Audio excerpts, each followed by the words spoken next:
متى هي أرضي دون ينو برتلو. السلام عليكم ورحمة الله وبركاته. متى هي أرضي دون ينو برتلو غدا إنجليشكا سو كبراني أونلاين يلو غدا عربية يقران كريمكا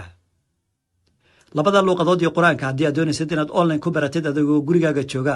kana baranaya teleefankaaga ama iPad-kaaga ama computer-kaaga midkii aad awoodid waxaad nagala soo xiriiri kartaa WhatsApp-ka ku qoran shaashada ardayga luqadda Ingiriiska baranaya waxa laga qaadayaa $20 ama $2500 oo lacagta Kenya sidoo kale ardayga baranaya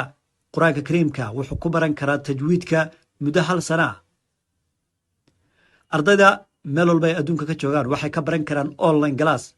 isagoo oo habeenkii iyo maalinkii midkii uu doonaya dhigan kara arday walba oo daneynaya barashada luqadahaas Ingiriiska iyo Carabiga iyo barashada quraanka kariimka wuxuu nagala soo xiriiri karaa WhatsApp-ka ku qoran shaashada